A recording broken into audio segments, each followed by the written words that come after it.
We have John Jack, Andrew Horry, and Michelle Pottage electronically joining us. David Summers, do we have David Summers? Not yet. Could we stop sharing the screen for a moment? We don't have David Summers yet. Oh.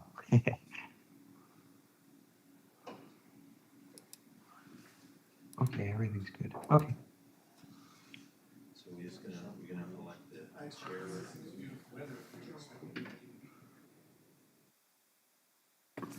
We do have a quorum.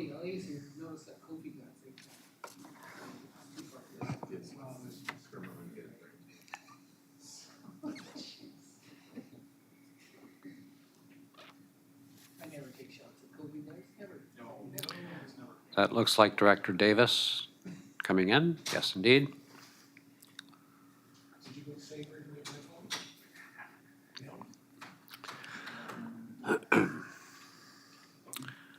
So as soon as Kermit's back, we'll elect a chair for this committee and proceed.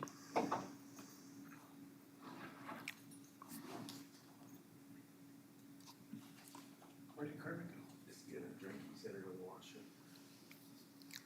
When you get to that age.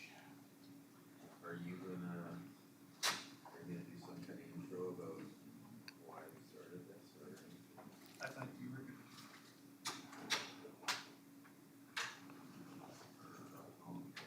Sorry? I didn't have any plan. When you're good for shit. Well, ladies and gentlemen, we'll call this meeting to order and proceed straight away with the election of chair. And we'll accept nominations from the floor. I wonder if, Tom, maybe before we do that, because there might be some folks that don't know each other, and so it might be hard to nominate. Maybe we'll just do a round of introductions Certainly. first. So as I'm speaking, I'm Dave Leach. I'm the CEO of the Strathcona Regional District.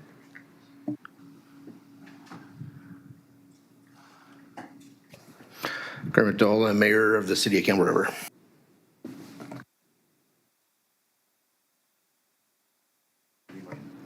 Martin Davis, Mayor Tassis.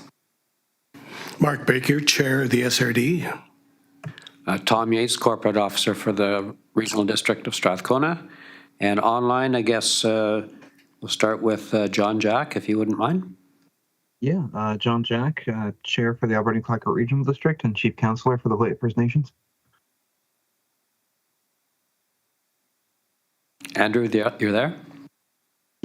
Yeah, Andrew Horry, Chair of the Waddington Regional District and Director for Area B. And Michelle? Michelle Pottage, Area A Director for the Regional District of Mount Waddington. Thank you. And I don't think David Summers is with us yet. I could be mistaken, but I don't see him on the screen. So with that, we'll proceed with the election of chair. We'll accept nominations from the floor. Would you accept the nomination? Yes. Pardon me?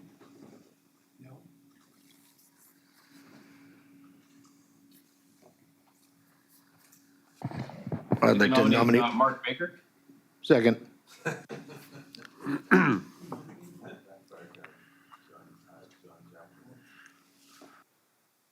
Mark Baker, you've been nominated. Would you accept that nomination? I would. Thank you very much. Oh, thank you. Are there any further nominations for chair? Hearing none, we'll declare Mark Baker elected by acclamation. Thank you. And vice chair, any nominations for vice chair?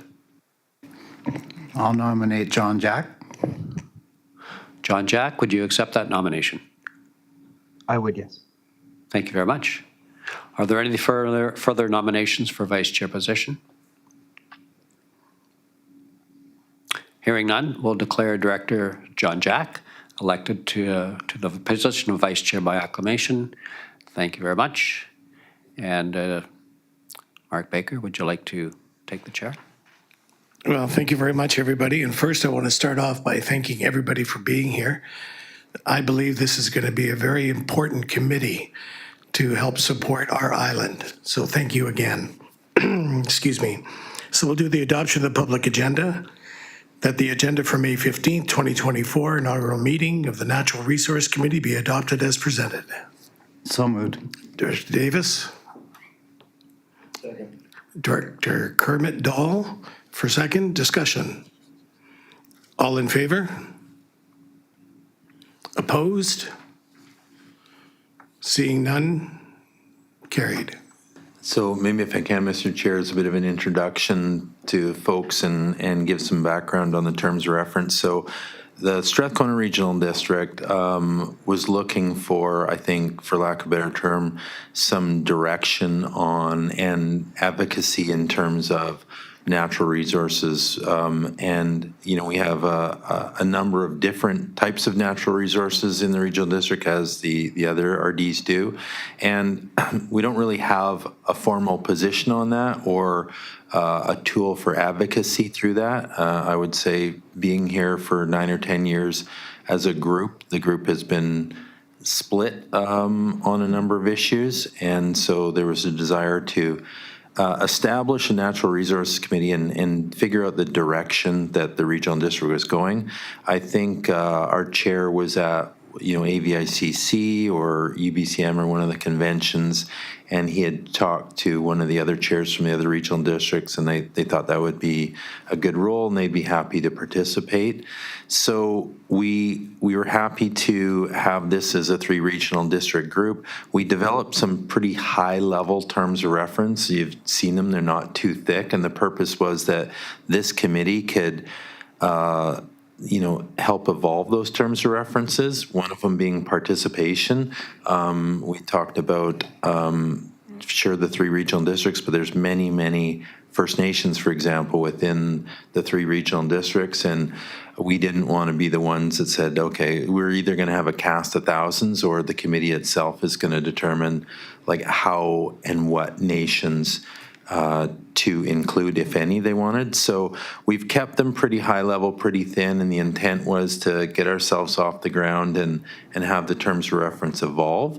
And then for our first meeting, besides meeting each other and getting off the ground here, that we invited a few delegations from different industries to kind of highlight for us what's going on in their industries and their concerns, and see if there's some common ground in terms of support or advocacy or direction that the group wants to go. So I think it was our intention that we would kind of organically grow this group and find some common ground that we wanted to support and develop the terms of reference and our vision as the group went along. So that's kind of all I know about the history, and here we are today, and we have a blank canvas in front of us, and today we have 3 delegations from different folks.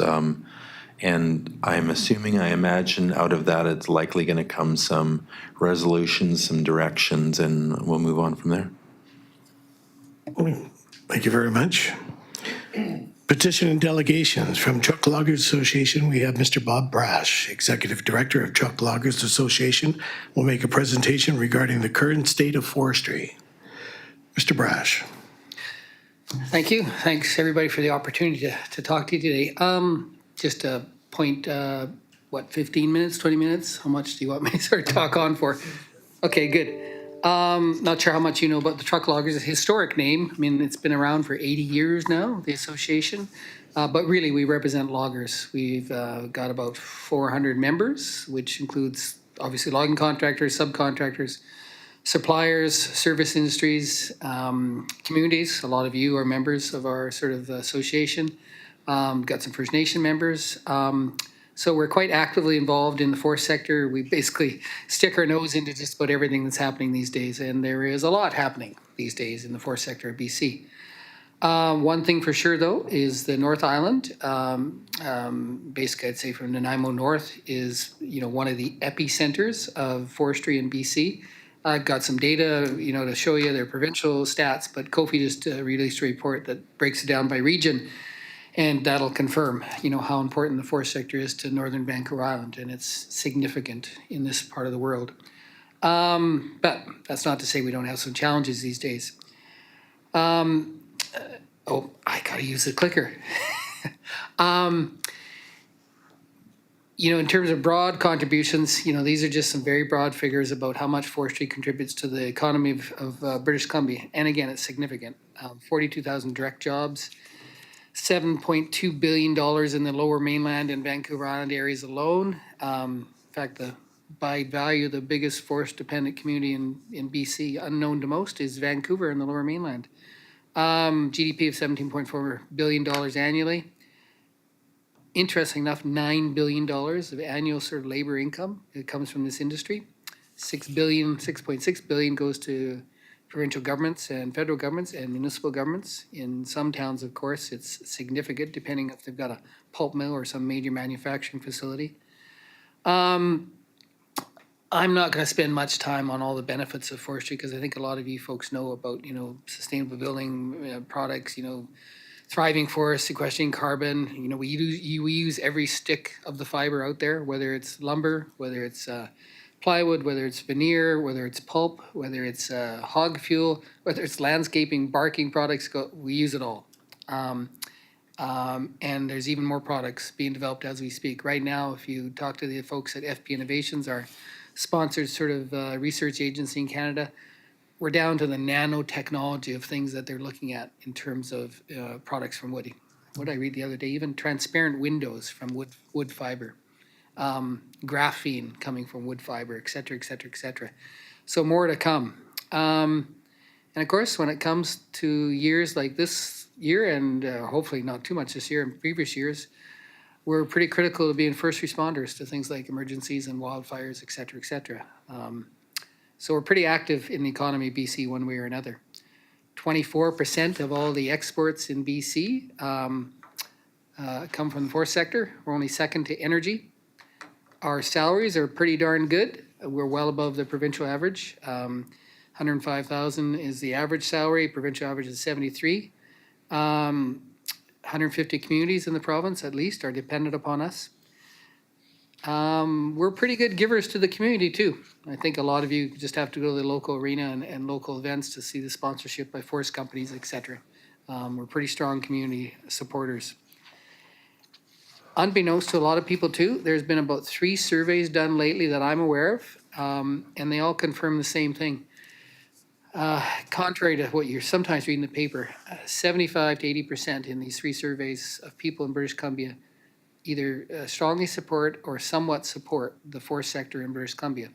I think the biggest thing that we're missing these days is, frankly, the forest sector's got to do a better job of informing people what the sector's all about. What the things are that we can provide to society, what can provide to governments, et cetera. And that's something I think all of us are trying to sort of work on improving upon. But at the end of the day, still people have a favorable sort of impression of the forest sector in British Columbia. But here's what's happening. This graph, that red line should show up brighter, my apologies. The orange bar charts are the sort of legal annual allowable cut allowed in this province, determined by Chief Forester. You can see it's been declining for various reasons, and you'll often hear from government about wildfire or bark beetle, and there's some legitimacy to attach to those claims. But the more interesting line is the red line. And the red line shows the declining AC. We're at about 40%, just over 40% below what the sort of normal harvest period should have been over the last 5 years. And again, contrary, like it was a very unfortunate message we heard about Canfor and their mills shutting down the northern part of the province lately. Sorry, government tried to say in their messaging that it was markets. It had nothing to do with markets. It had all to do with fiber supply and policies associated with the places that they're operating in. I mean, in my 47-year career or something in the forest sector, no major licensee is going to drop a $100 million sawmill or whatever they're worth because markets are lousy for a couple years. That just does not happen. And yep, feel free. If I can interrupt you, a question for you. How you hear that there's a lack of fiber out there. So how come what's harvested is below the the allowable cut? Like, it looks like you can cut more than you are. How about give me one or two? Oh, sorry. Yeah, I'm just curious. How about give me one or two more slides? And Okay, I'll all get right. into that, yeah. Flip to the next slide. So we harvested 34 million cubic meters in 2023, well below the normal harvest levels of 50 to 60 million. The interesting part too, by the way, the provincial government in their budget for each of the next 3 years is forecasting 32 million cubic meters of harvest, so still at very low levels. And what they say, what the minister said when he was asked that question at the, which convention was that? Kofi convention. He said that, oh, that's just, budgeting. That's just a conservative estimate. I don't think he used the word conservative. Might not have used that word. That's just a conservative estimate. Hopefully we'll do better. Well, that's what that's what the bureaucracy in the ministry force. And I used to be in the ministry force, so I have nothing but respect for them. But that's what they're going to target their service plans to, unfortunately. But even at 20 million cubic meter less harvesting, in the province, it's estimated there's, a value of $350 a cubic meter that comes to the province at the end of the day from each cubic meter harvested. That's $7 billion of lost contributions to this province last year. For loggers, a lot of them, because there's not a lot of manufacturing facilities in North Island, for instance, that's $1 billion of lost work from contractors to the communities that they live in. So it's significant. What's happening? Back to your question of why we're not sort of seeing the harvest level. In my career, and I don't think anybody will argue with me, I've never seen this pace and this breadth of legislative changes that have happened in the ministry or in the forest sector BC. Started with the old growth announcements back, 2.5 years ago, 3 years, time flies. Government decided to defer, 1.3 or 1.4 million cubic meter or million hectares of old growth. And that's fine. That's a policy decision they make. It also had the domino effect by which two things sort of happened. It made adjacent areas probably difficult to get through because you had to go through these areas that were deferred permanently from the old growth or deferred temporarily, they said, from the old growth reserves. But it also, in any particular unit, it's kind of like, business 101. Any particular valley at any particular time, you could only take out X amount of volume now versus before you could take out XX volume. And so all that did was make a lot of these stands uneconomic that were adjacent to these protected areas or in the same valley. So it sort of had this domino effect. On top of that, there's other things come along. Government recently announced a biodiversity framework initiative. That had the potential to sort of have serious impacts because basically what that land use sort of planning process did was in the old growth strategy, they sort of zoned the province into 3 zones: outright protected areas, areas that we manage for multiple values, ecosystem-based management, they call it, and then areas that are managed for intensive commercial forestry. Under the biodiversity framework, it was only going to be protected areas and ecosystem-based management, so no intensive areas for forestry in the province of British Columbia. And it also opened the door to a wide array of subjective assessments on a land base for what can be harvested and what can't be harvested. There's also this tripartite agreement recently announced by the federal and provincial governments and First Nations for 30% of BC to be protected by 2030. I think right now we're at 17 or 18% protected in the province. That means not quite a doubling of protected areas. We're into landscape unit planning now. It's another initiative that the ministry started, which actually we're in complete agreement with. What that is taking a broader area, and my folks at Western have been involved in some of those processes lately. Broader area, sit down with all the parties, hash out, the plan that everybody can live with in terms of addressing all the values, including harvesting, but including environmental protection, ecosystem-based management, First Nation cultural values, marble mirror habitat, et cetera, et cetera, et cetera, et cetera. Those are marvelous. Great idea.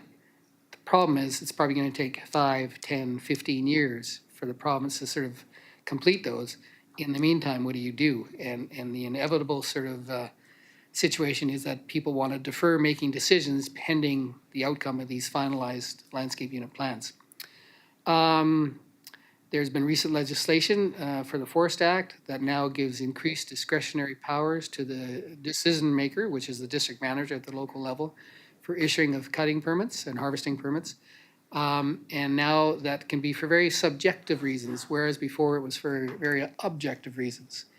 And so that again will provide another level of uncertainty and also more avenues for, let's say, environmental lobbies to come up with a rationale, a subjective rationale why you can't harvest in a particular area. So that'll make life more miserable for the district manager making the decisions. There's been a substantial underperformance of the BC timber sales program run by the provincial government. That's competitive sales at the local level. It's probably running at about 30% of normal. And then lots of conflicting agendas. We've got the Ministry of Forests with one agenda.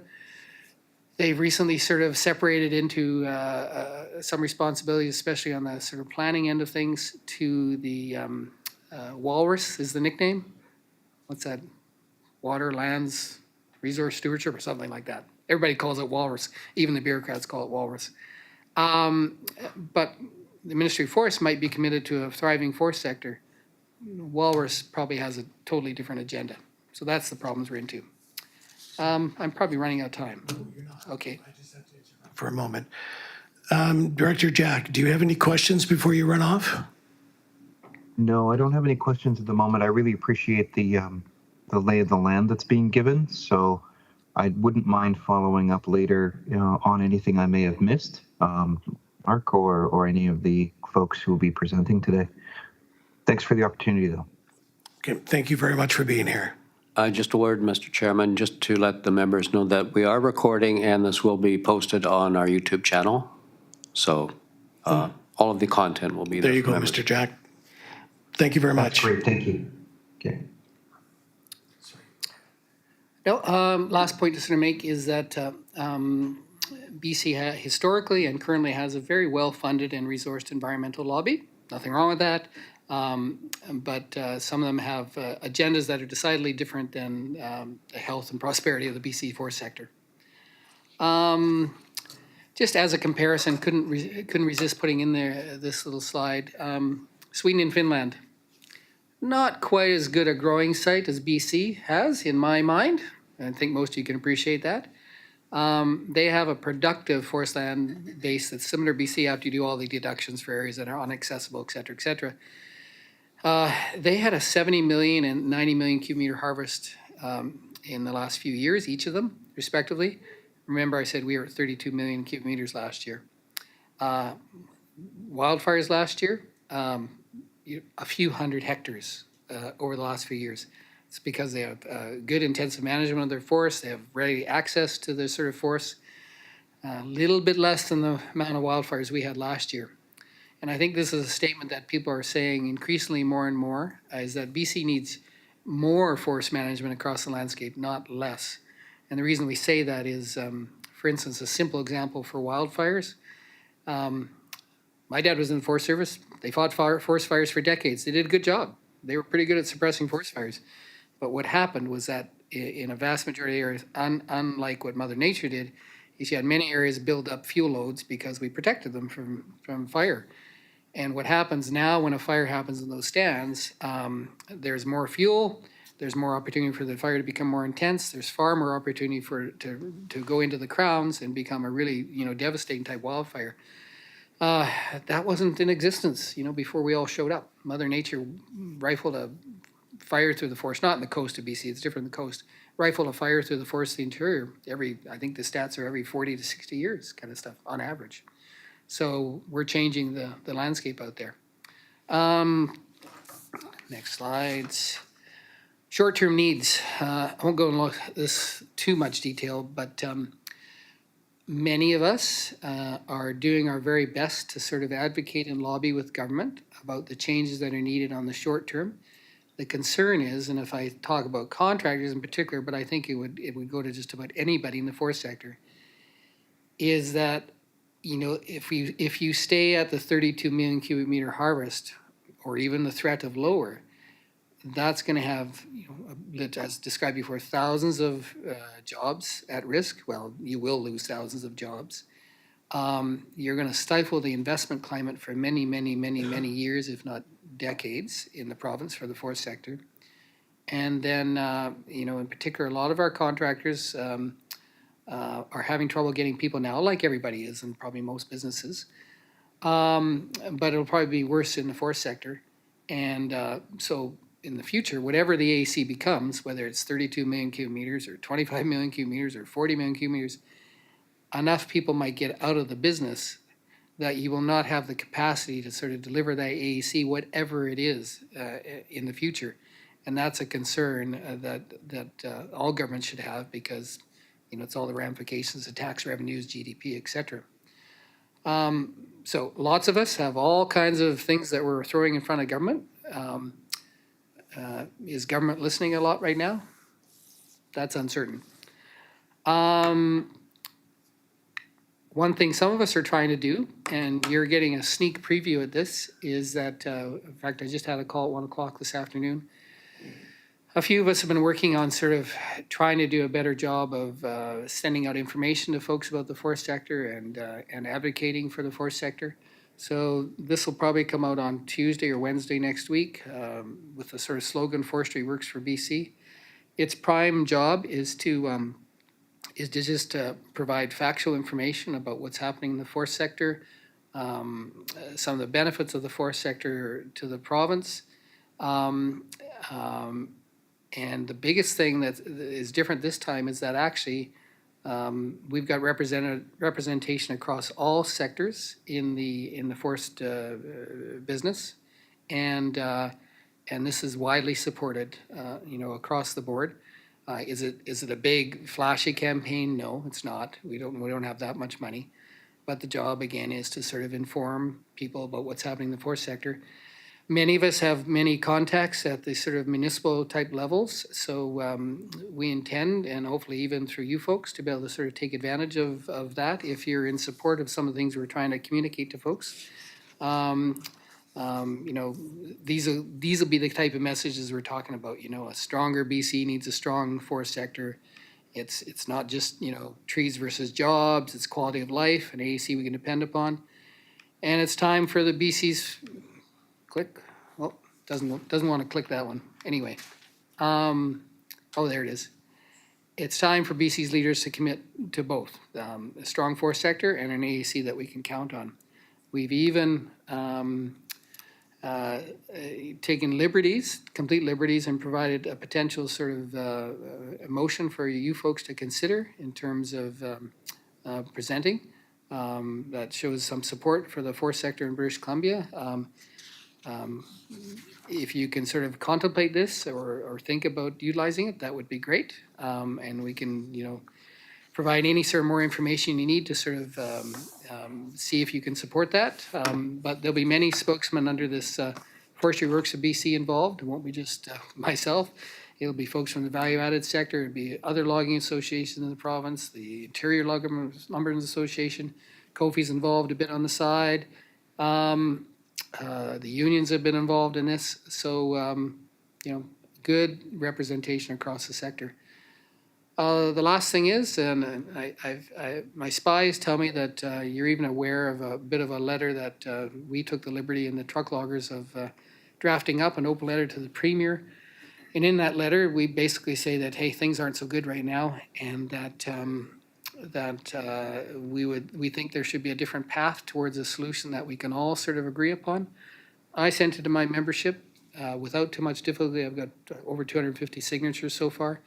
I will be passing that on to the other associations of the province to see if they can sort of support it. It's an agnostic letter. I was hoping you would ask that I could send it your way. Yeah. Because, and I've also been dealing with an individual, some of you may know, Brian Fenkel, out of Burns Lake. And so he's, I think, the UBCM forestry rep. He's quite interested in it also. So, yeah, if I could send that to you, that would be great. So that's it. I probably talked way too long. Sorry. Yeah. Thank you very much. Does anybody have any questions for Mr. Brash? I do.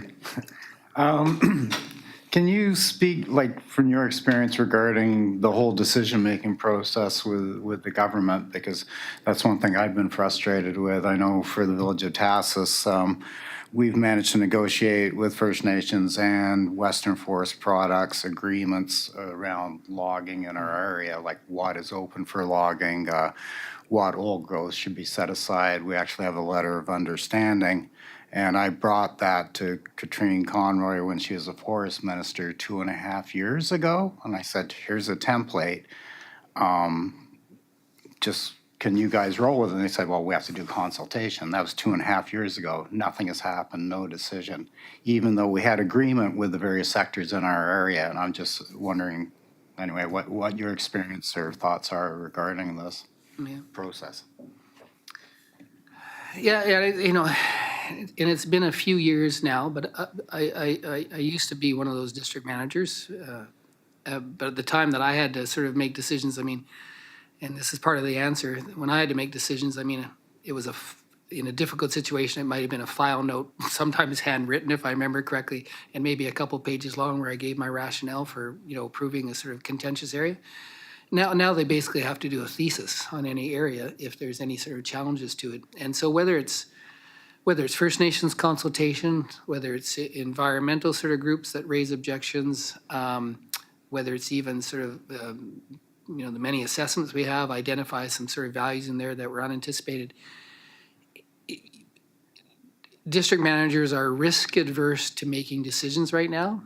And they're also risk adverse in a climate where it's decidedly, as we speak, decidedly in favor of more sort of the environmental sort of protectionist type of things versus active forest management.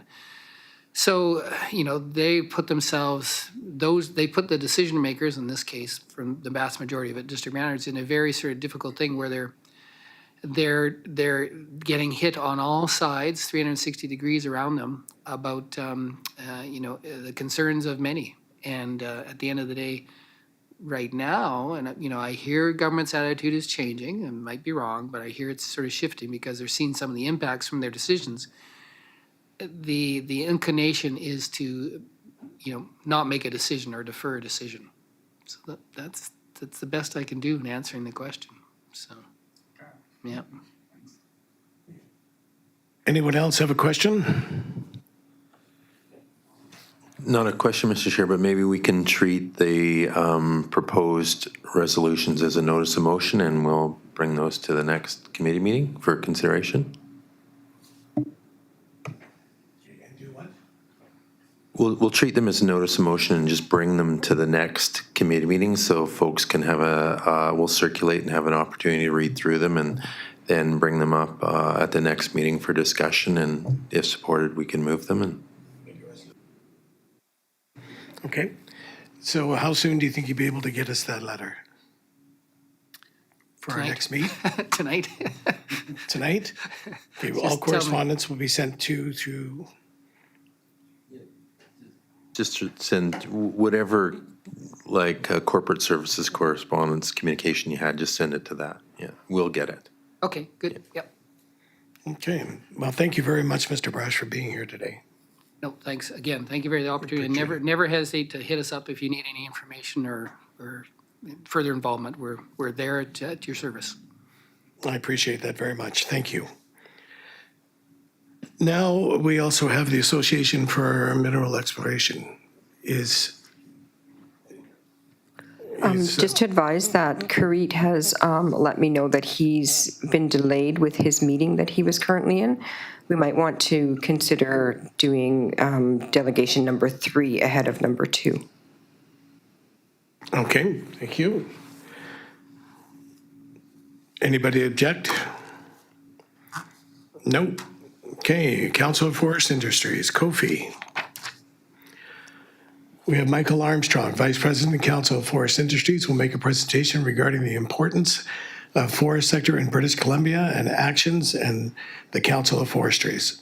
Kofi will take and ensure viability of the sector. Go ahead, sir. Great. Thank you very much. You can hear me okay? Yes, we can hear you good. Great. So if I could have my presentation pulled up, that's great.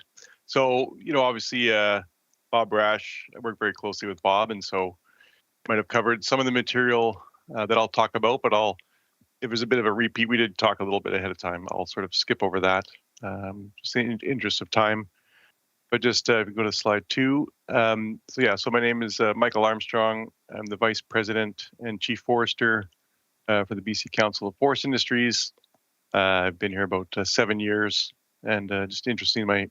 Started my career in WAS on Vancouver Island back in the day when it was Inglewood Logging Division.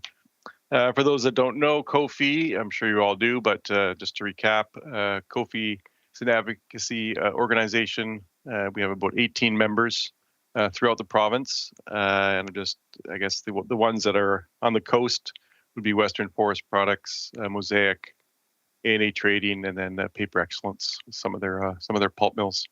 But again, we sort of represent the majority of the industry around the province.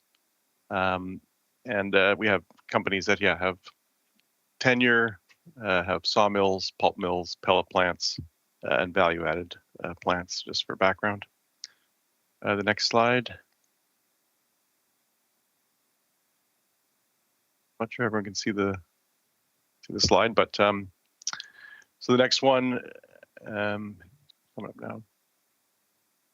Yeah, so the next one, I think Bob sort of highlighted some of the data points, but yeah, so at COFI, we produce, in addition to our advocacy work, and we use sort of economic data and economic reports to support the work that we do.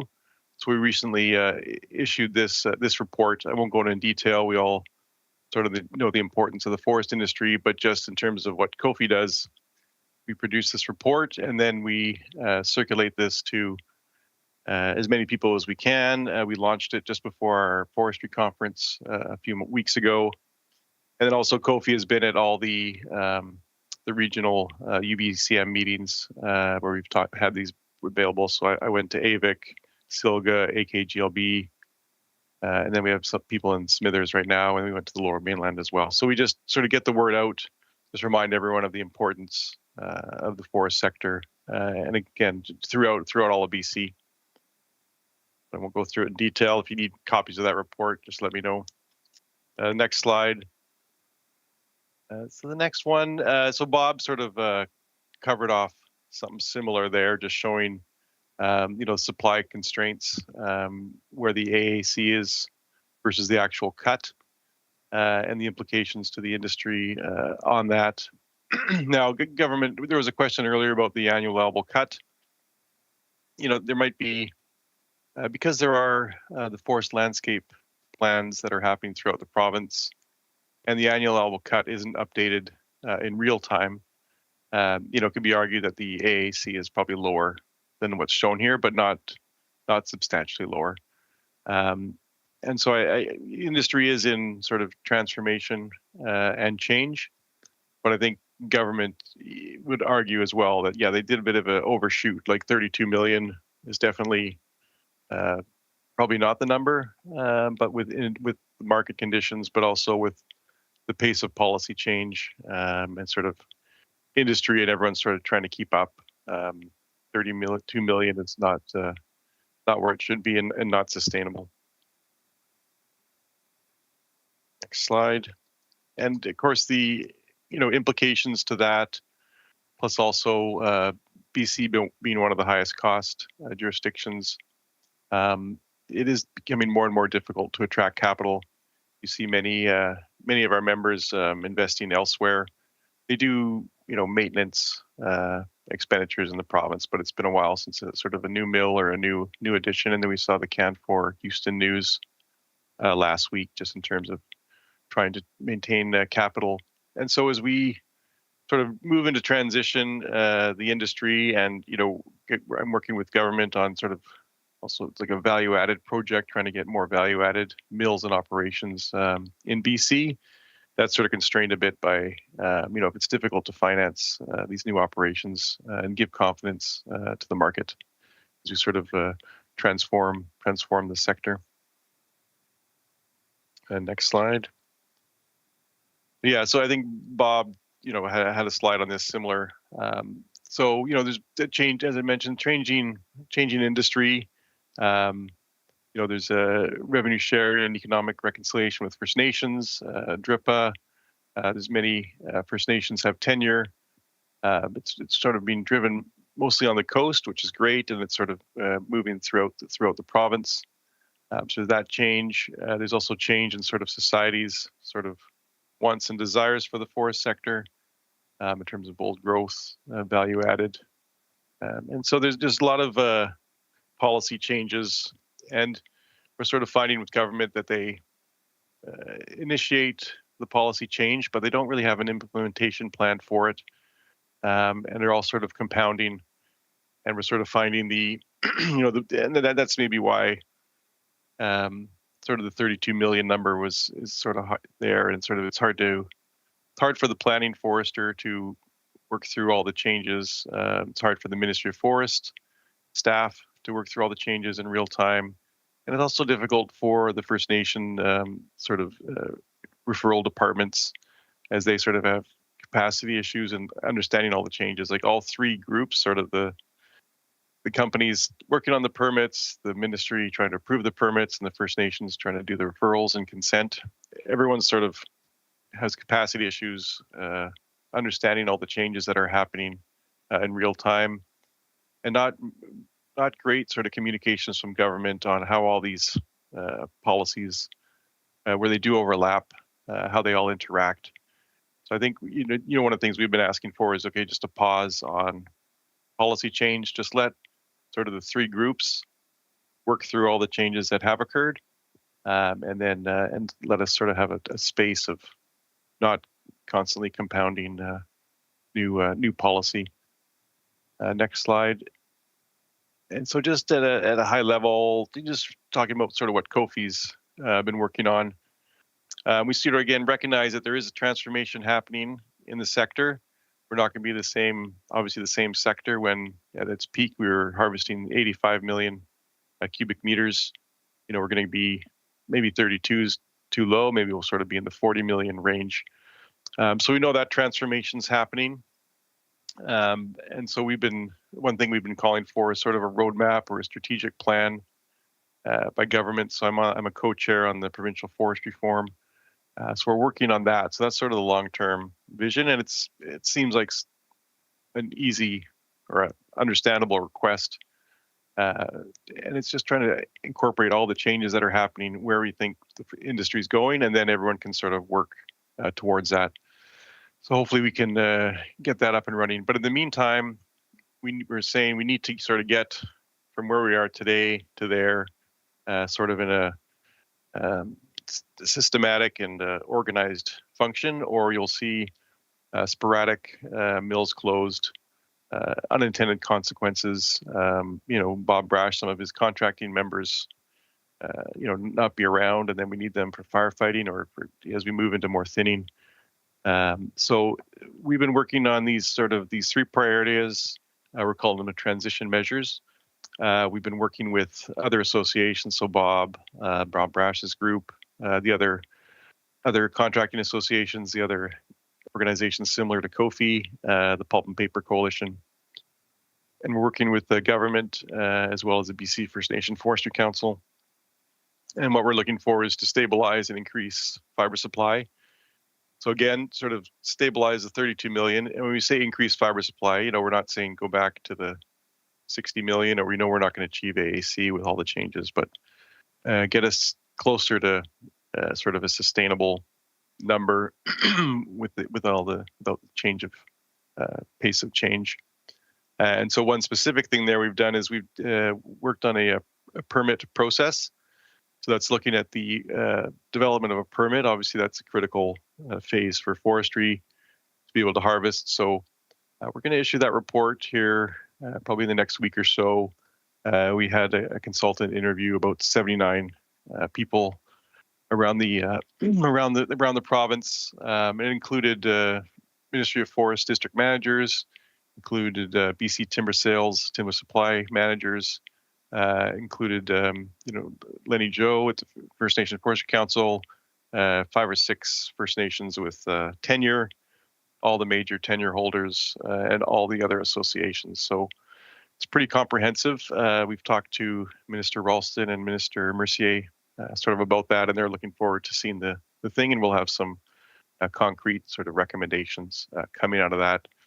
So again, that is just, it's not with the permitting, it's not saying, log more, change it, do something different, do something around old growth. We understand sort of society's sort of desires, but if the permitting is getting held up, that's not, that shouldn't be happening, right? Like, allow us to get permits where and when allowed, right? But if they're being held up for just process issues, then that's not helpful to anyone. So we're working on that with government, and then we're also promoting or advocating for more active forest management. I went to Finland. There's about 30 of us that went last fall to Finland for 2 weeks, including the chief forester of BC and many companies. And back in the day, when I used to work for Canfor on the coast, we used to do thinning. We used to do prescribed burns. We sort of lost our way on that. So just trying to do more thinning in areas. Just more active forest management and more salvage logging. Might not be as relevant, on the coast this year, but obviously in the interior, 2.8 million hectares burned. So trying to access that fiber. And then there's also a real push. There was something came out yesterday from Polis just around, active forest management to make the forests more resilient, because it's obviously a topical issue around wildfire resiliency. So we've working with government. We formed a salvage working group, try and get access that just from last summer, trying to get more salvage harvesting underway, as well as a thinning committee, just trying to get more thinning. And then there's government also has other initiatives that are around more active forest management, and we think that could help help the industry across the board. And then we're looking at improving non-stumpage cost competitiveness. As I mentioned, BC is one of the highest cost jurisdictions in the world. And so we're not targeting stumpage because we know that helps with the softwood lumber dispute with the US, but just looking at components of the logging costs, that can be reduced. And then we talk about industry supply chain sustainability. That again is just saying, we know we're changing over time. We know there's going to be constraints, maybe further mill reductions, but try and do it in a systematic way so you're not losing, say, in a valley, like all 4 logging contractors go at once. Just let's have a plan so it's an orderly process, and that'll help stabilize communities, workers, and the whole supply chain, so that when we do come out the other side, we have a strong industry, the supply chain works, and we're functional. And then so one of the things we're asking for, we did work closely with government, and we're pleased that they appointed Minister Mercier to look, and his key mandate is to sort of that first one there, stabilize and increase fiber supply and look for opportunities locally. As a result of sort of the Canfor announcement last week, what we were asking for, and we did that on May 10th publicly. We're saying it's great what Mercier is doing, what Minister Ralston's doing, but it would be great if, if we can sort of almost form a committee or support for Minister Mercier in his work, and sort of come up with some more sort of concrete actions in the next sort of 60 to 90 days, just to give, just to help with the sort of confidence of the industry. And so when mills do go down, it's not everyone sort of is surprised, reacts, and sort of a bit of industry turning against itself up and down the board. So we're just looking for some more organized next steps. And so we're currently working with government to see if we can sort of formalize that. We are working again, as said, on these transition measures, but just to make them more formalized and more of an action plan around that. pause there. That's the end of my formal presentation. I didn't put any sort of proposed resolutions forward. But I guess one would be sort of, help maybe support Kofi's call for sort of a task force to support Mercier and sort of the next 60 days to come up with some concrete actions for the short-term transition measures. So, Michael, we can, if you want, you can certainly send us in what would be a suitable resolution for you again, Okay. and we can put that on as a notice of motion for next meeting, certainly for the group to consider. Perfect. Does anybody have any questions for Michael? No? Thank you very much, sir. Appreciate the presentation. Yeah. Thanks so much. Thank you. Okay, is, Not yet, I just checked, I just emailed him asking. no? We can do it next time. Yeah, our second presenter is still not online, so what we'll do is we'll queue him up for the next meeting. Okay, so adoption of minutes, none. Business arising, none. Reports of committees. Committee meeting schedule. I think what we'll do is we'll poll the members. It's always the biggest challenge to find when everyone's available, so we'll do that, trying to do it on a monthly or bi-monthly schedule. And maybe what we'll do too is we'll fan out to the group and see if there's any agenda items that people want to see populated on here. So over the next few weeks, we'll send out requests, and if folks have items they would like to see on the agenda, well, we can certainly add that. Okay, apparently our second presenter is joining online now. Everybody okay with that? Sure. Okay. I'm going to mess up your name, but Karit, President and CEO of the Association of Mineral Exploration. Please go ahead.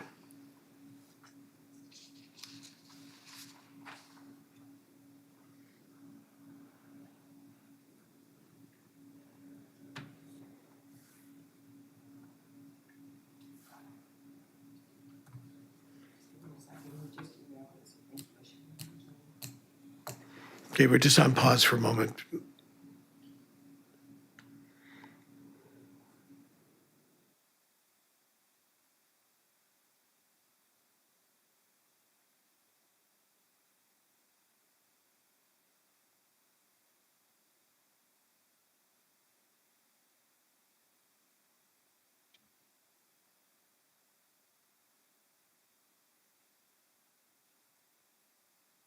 Okay, please go ahead, sir.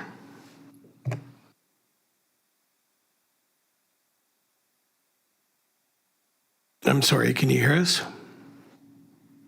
Hi, yes, this is Keir Chutla from AME. Please go ahead with your presentation, sir. Sure.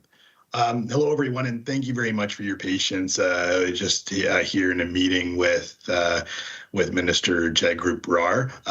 I really appreciate the time to speak and present to you on a lot of the items that are going on with respect to natural resources, in which AME is starting to have, I think, the introduction conversations with it. So it's really important for me to be able to share it with you, present it with you, and get feedback from you on anything that are specific to some of your interests.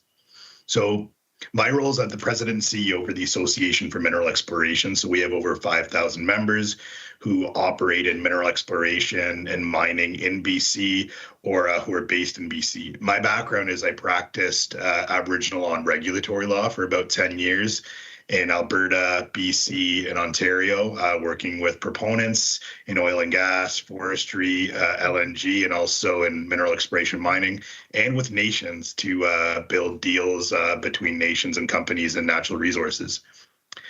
So I think one of the key things that I wanted to flag is one of the first items that this provincial government was looking at with respect to their UNDRIP and DRIPA modernization was the Mineral Tenure Act. So in my third week, I've been in the role for about 10 months, and the third week, a case came down and it said you have 18 months to apply a consultation standard to the Mineral Tenure Act. In those last 8 months, it has definitely been, the conversations have definitely gone beyond that scope, and conversations that apply to all natural resource industries. So, for example, in mineral exploration and mining, there's 3 basically clear processes. The Mineral Tenure Act is just non-invasive exploration. How do you stake a claim to be able to go and then collect data, verify data?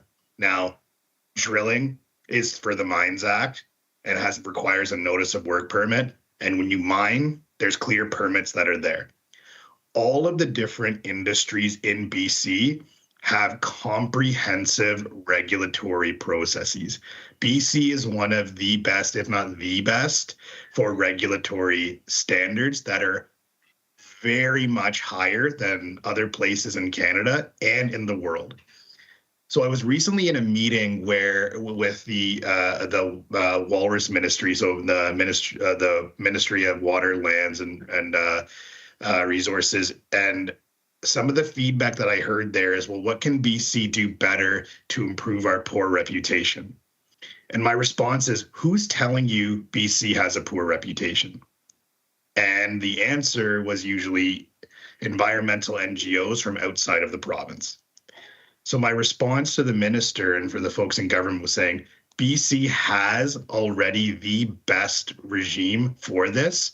We need to make sure that we make it easier and more accessible for the folks who rely on the industry on all parts of the value chain. So one of the things that I think is symptomatic here that I would love to hear feedback from all of you in is, when we were just talking about the Mineral Tenure Act, my first question to people would say, what do you think staking a claim means? And the response was, well, if you stake a claim, that means you can do whatever you want on the land. You can build a mine, you can do anything, and that's a bad thing. And my response was, that is not what staking a claim means at all. Now, if folks who don't fully understand and appreciate that are building the policies, whether it's in the Water and Land and Resources or Emily or in the provincial government, that for me raises a red flag. And it has pushed me down into a rabbit hole saying, do you understand the processes that you're seeking to build regulations on? Do you understand the complete ecosystems of it?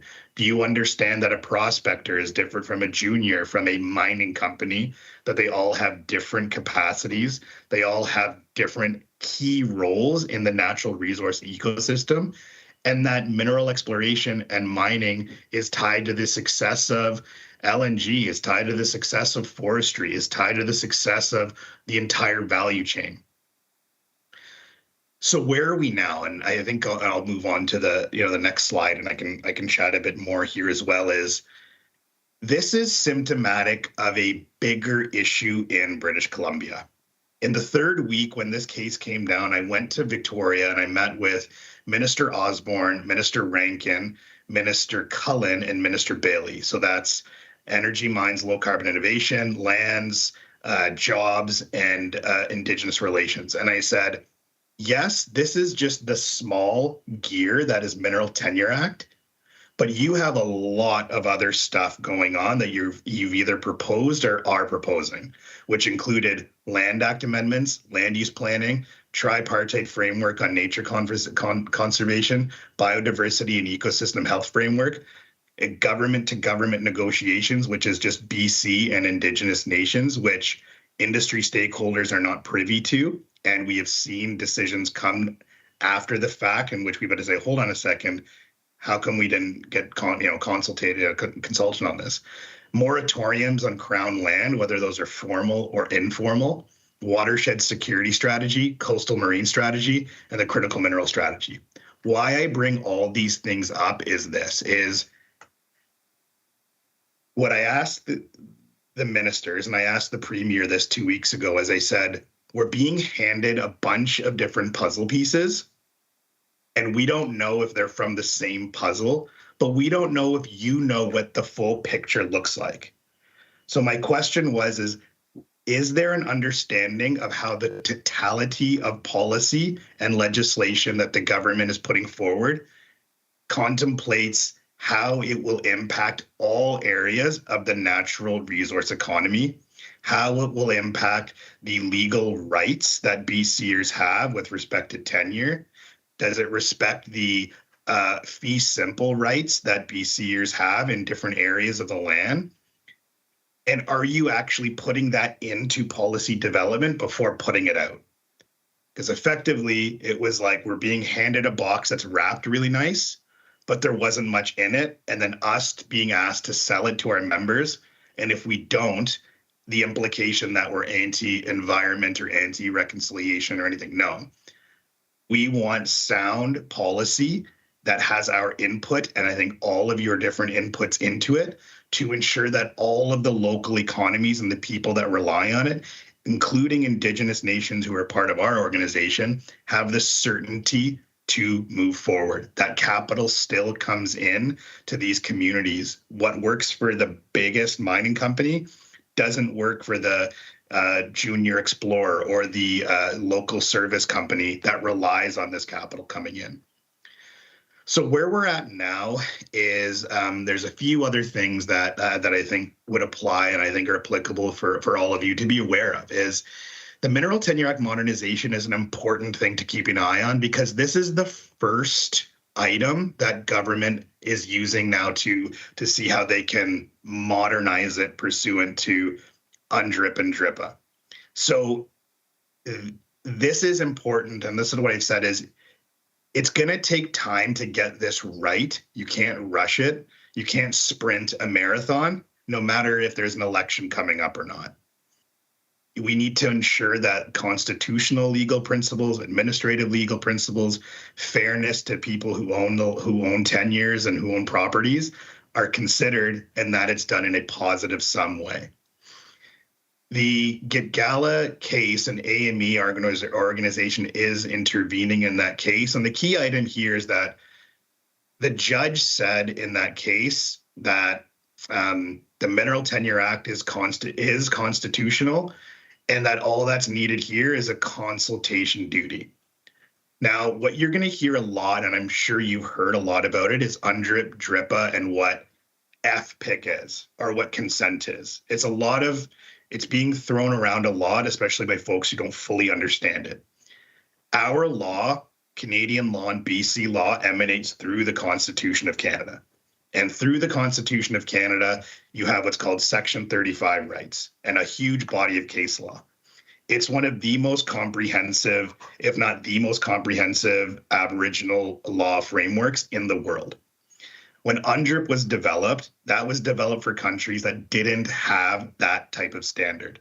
So effectively, in countries like Peru or Colombia, they're using UNDRIP as their consultation duty. How do you talk to different stakeholders before you do a project? Now here in BC, it's taken on a bigger narrative, which is effectively, well, who should own the land? Our courts have been clear in that it's Canada and the Crown, but that there is an obligation for reconciliation and to determine how economic benefit happens through natural resources. Now, is that what we've seen in practice? Not really.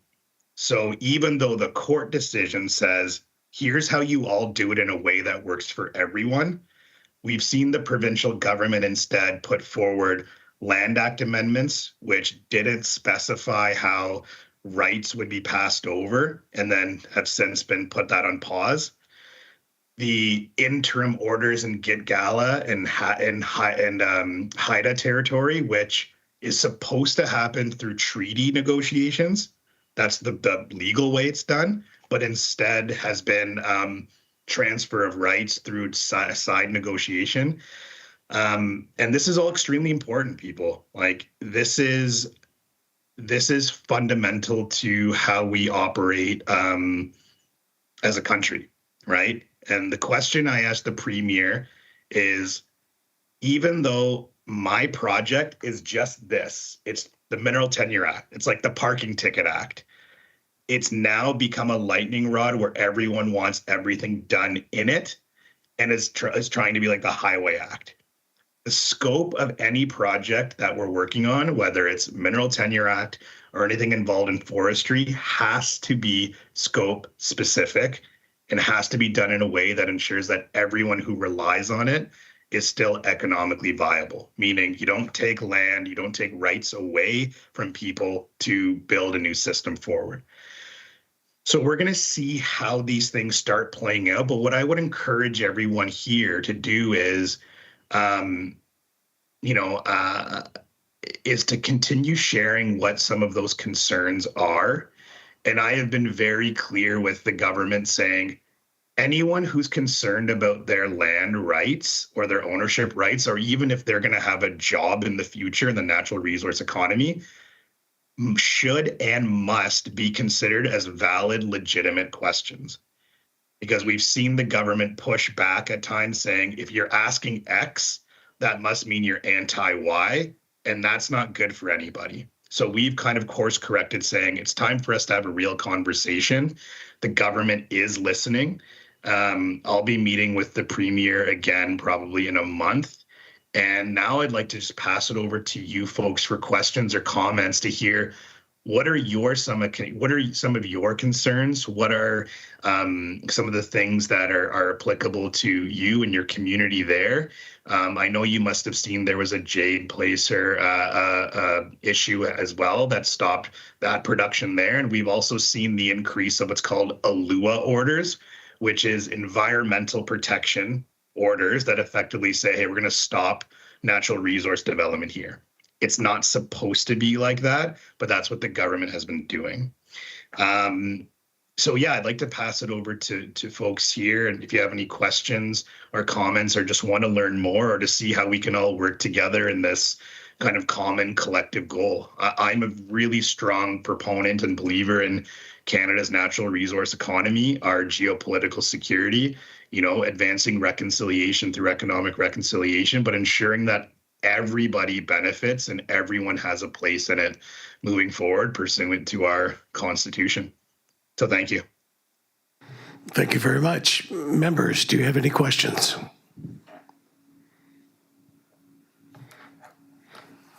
Director Davis. Sure, thanks, Chair. Yeah, I guess I just want more information on how the DRIPA process is affecting new mine permitting currently. Is there a clear path forward, or is it throwing further roadblocks? I realize it can be different in areas that are under treaty or treaty negotiations. Yeah. No, that's a really good question. Short answer is yes, it is creating uncertainty. We have seen a decrease in investment into natural resource or even like mineral exploration in the last year and a year and a half. The key question that I think government is not doing well is just defining what the goalposts are and sticking with them, right? So we all need to have certainty on what are the rules, how do we follow them, what are the timelines, and then we all stick to them. That's what brings in certainty for investment. That's what lets a prospector know that, hey, I can rely on this process. It's going to keep my lights on. Same thing with a junior exploration company or any service company that's involved in mineral exploration or mining. What we've seen, and this is an example I just want to say, is when I was practicing law, I developed a deal between a nation and a company. It was a great deal. They would work together. And one of the lawyers I worked for, he said, yeah, that's pretty good, but no, keep pushing. And if we have to litigate, we'll litigate. I said, why? This is something that works for everyone. And he said, if government doesn't show you the end of the rope, you keep pulling. And that's quite symptomatic of what we have here now in BC is it is incumbent upon our elected officials to say, here's the goalposts. But their inability to do so creates uncertainty for Indigenous and non-Indigenous peoples, and then that's no good for anyone. So to answer your question, how is DRIPA and UNDRIP working in what they're doing? I can honestly tell you through this Mineral Tenure Act process, I don't think the government does know how to do it. I think there might have been a lot of promises that were made 5 years ago. and now they're realizing, okay, we might not be able to deliver on those. So for example, and just as a quick note, because this is going to apply to all your industries, is consultation law means you have to consult proportional to the activity. So if you're going to make a big mine, you have to consult a lot, and you might even need to get consent from some nations. But if you are accessing crown land to just pick up rocks, do type of non-invasive work, do some type of, even if it's outdoor activities or anything, the scope of impact is low, if any. So that means consultation would mean a letter getting sent out. Now that's just the smallest of processes. And what the government is now doing is saying, let's apply the biggest standard to the smallest of processes. And what we keep saying is the math doesn't add up there. You can't pour an ocean into a thimble. That's not saying we don't like water. It just means that you have to do those things in the right place. You need to talk about land use planning. That's in land use planning modernization. You got to talk about who owns the land. That's treaty negotiations. But you can't keep putting in undefined terms that are being lobbied for from outside of BC into processes that are already working. So I hope that makes sense. Is any type of questions or anytime you're engaged with some of these items, I would just ask and say, well, what's wrong with the current system, and what's the scope of impact, and why does this whatever standard you're encouraging either more or less than what's already there? And I'm always happy to connect with all of you here. As now this has become more than just mineral exploration. This is natural resources in BC and the ability of BCers to access crown land. Okay, thank you very much. Any additional questions? I got another one. Unless- You're only allowed one. Director Davis, go ahead.